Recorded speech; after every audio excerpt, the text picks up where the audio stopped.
Well, I haven't made a video for a while. I'll let you know why. I'm just going for a walk, and you may notice I have no dog with me. So my routine's completely changed now. A couple of weeks ago, it's like a normal day,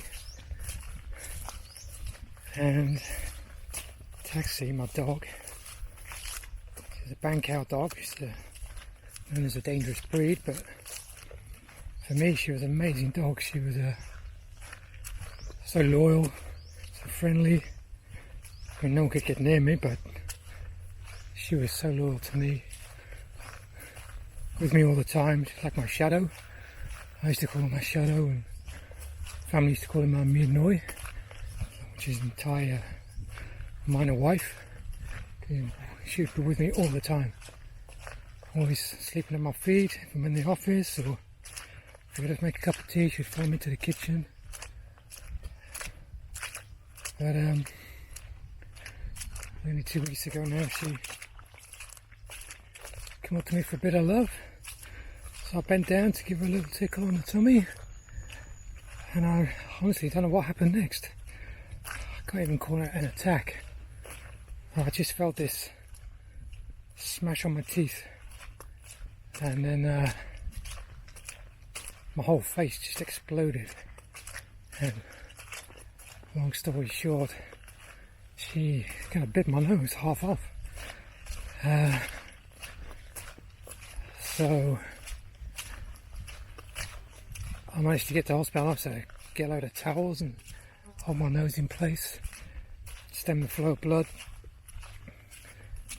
I was kind of in shock, and I don't know, it was just like, but anyway, so I managed to drive to the hospital, which is no mean feat in itself.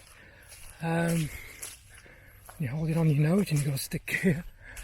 But I got there, and then they took over and got me an emergency, and I was very fortunate from that point on. I had an amazing surgeon there at Bangkok Hospital, so anybody from Bangkok Hospital is watching, thank you very much.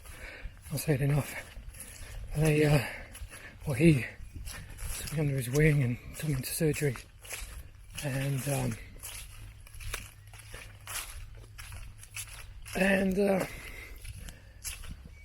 reconstructed my nose. And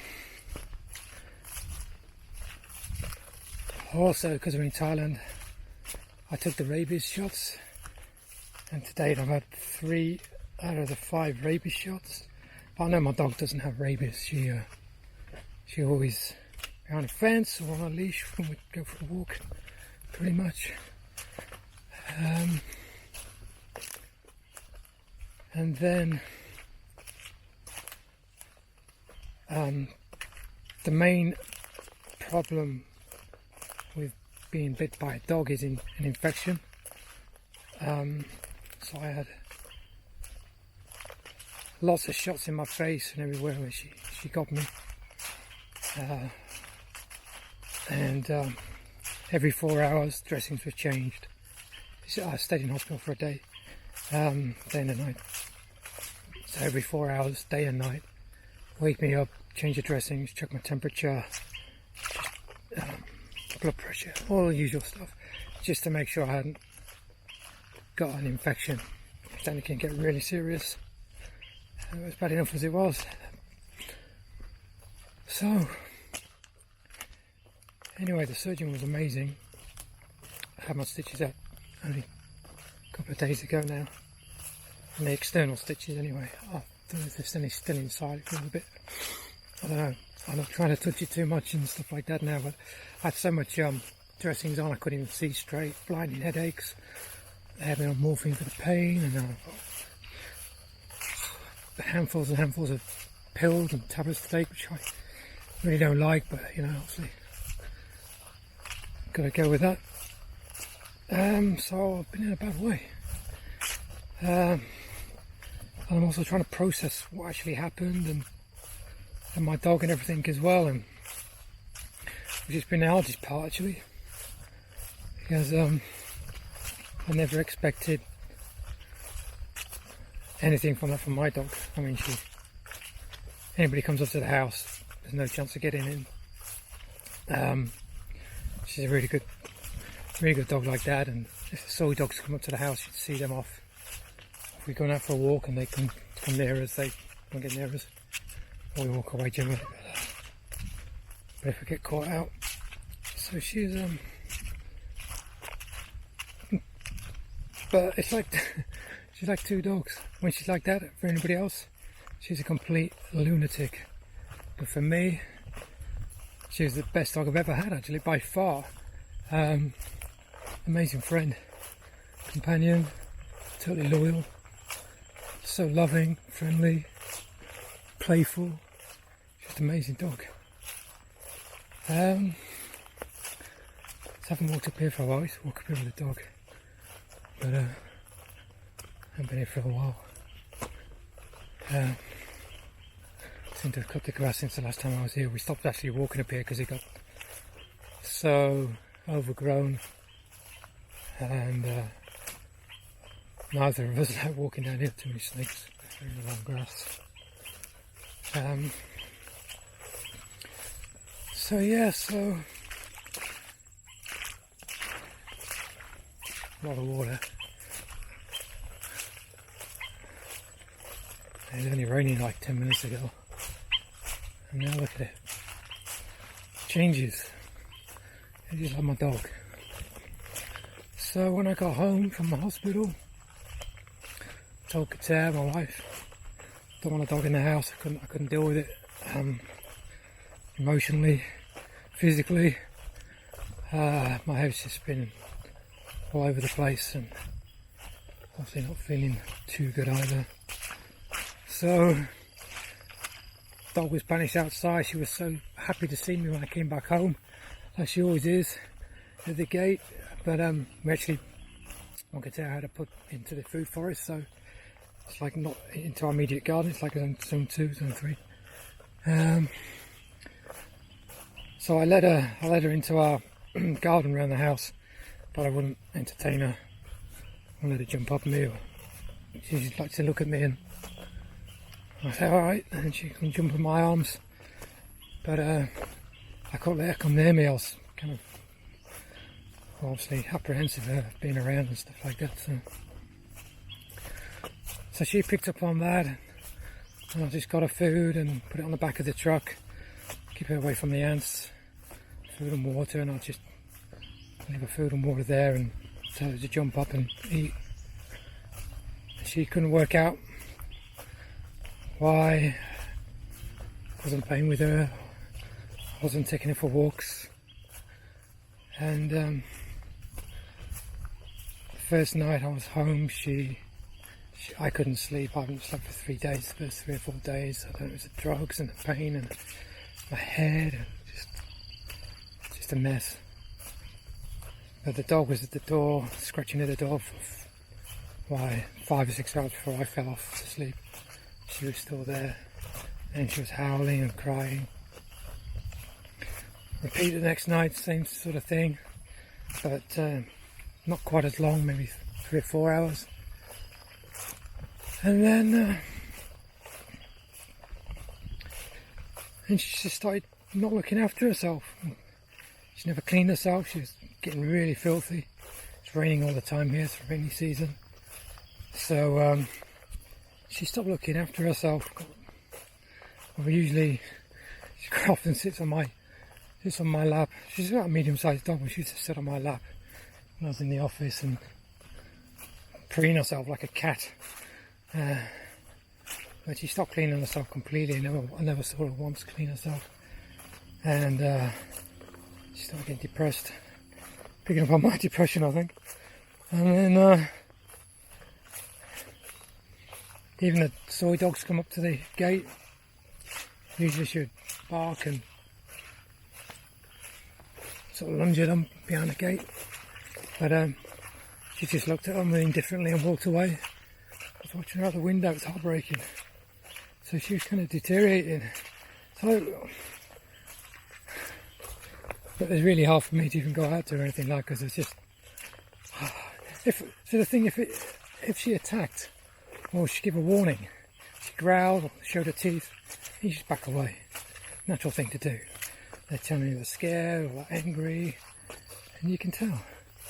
But with this, totally unprovoked, didn't see it coming. And then we look back and it's kind of like she's done little things like this before, but lately she kind of got a little bit grumpy and stuff like that. And I recalled earlier in the morning, same day, she wanted to come in the house because it was raining, so I let her in the morning, mid-morning. And I usually have a blanket, a towel, a little towel. And I clean her feet. She stands at the door, I clean her feet one by one, give her a rub down, and she's happy. I'll give her a little snack and off we go. And she came in that morning, she looked at me, and I thought, whoa, you can just let Guitar sort you out for making a dirty floor. So I let her go. I picked her on that, but you know, everybody has their off days and stuff like that, but this time, I don't know, I'm seeing a bit of deterioration with her like that, or this demon gene in the Bangkaew breed. I don't know what it is, but I never thought she'd turn on me. And I still can't hardly believe it. I think, did she really do it? Did she? I don't know, it happened so fast. Literally, it's all over in a half a second. A mad half second, and everything's been turned upside down. So, we got a vet in to try to see the dog, to see if what was wrong with her, see if there's anything we could do, because I love my dog to bits. We're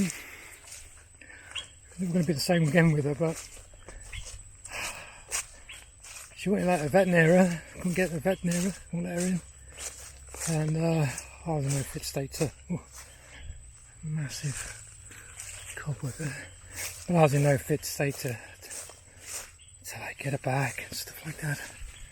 So the vet couldn't get to her, so we don't know if she was in pain somewhere. There was, we did find not a rash, but some sort of skin issue on her chest, but it's minor, I think. I don't think there's anything like that. But maybe she said something else going on in her head, or maybe it's just that demon gene in the Bangkaew, we'll never know.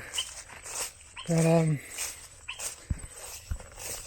she just retreated under the house and wouldn't come out and stop feeding and stop cleaning. It's fucking the saddest thing. I get upset, so very long story short, I'll just cut it here. She passed away. At the end she came up to me, and then pretty much in a dying breath she just lied down.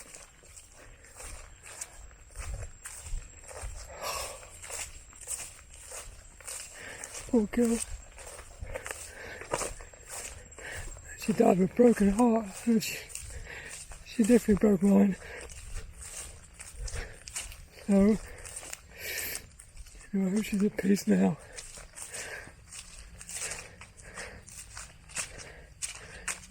Hard to get to a dog's head. I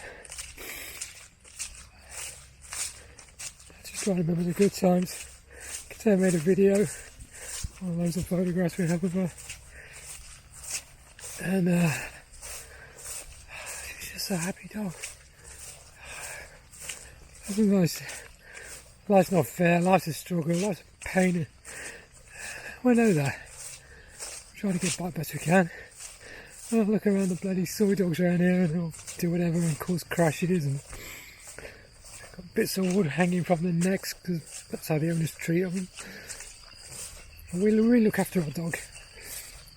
I'm gated in, walks,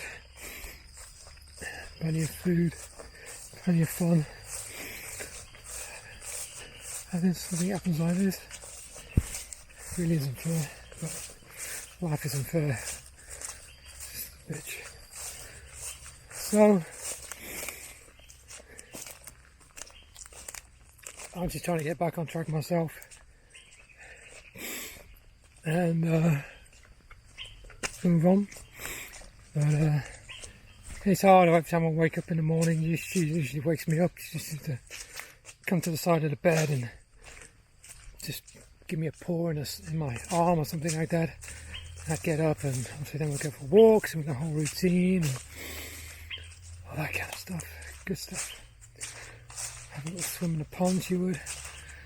It gets really hot. And so yeah, so even just driving home, just always just kind of still look out for her and stuff like that. I don't go to the hospital every day. So every time I drive home, I expect to see her running down the fence line or waiting at the gate.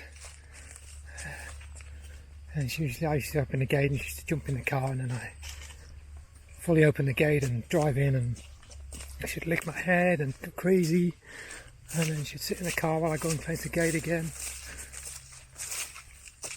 And then she'd be let out and she'd be happy. So I certainly got her back in the car after that. I didn't want to be in a closed environment. I was kind of lucky she only got my nose, and it's been rebuilt really good actually. Maybe in a year's time you won't even notice, I don't think. Excellent job. So he said he's had a lot of experience with dog bites and stuff, so got the right guy, amazing guy. I was so lucky, could have got my neck, same thing on my neck. That would have been game over in a couple of minutes. So it's just a damn shame. Everything changes in less than a second.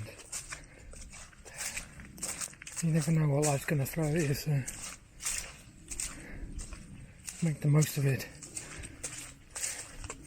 Live it.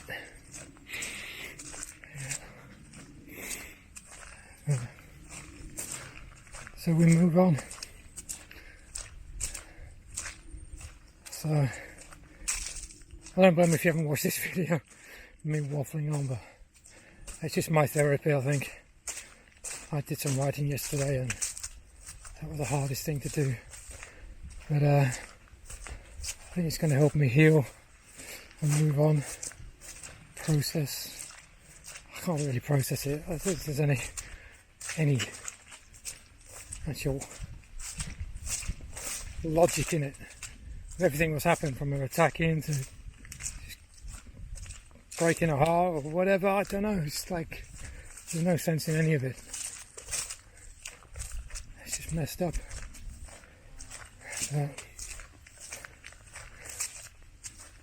Anyway, not the happiest video if you've watched it, but I'll be back shortly. Just give me some time. The sun's out now. It's always better when the sun's out. So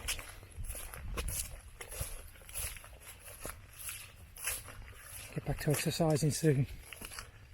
Get back on track. But so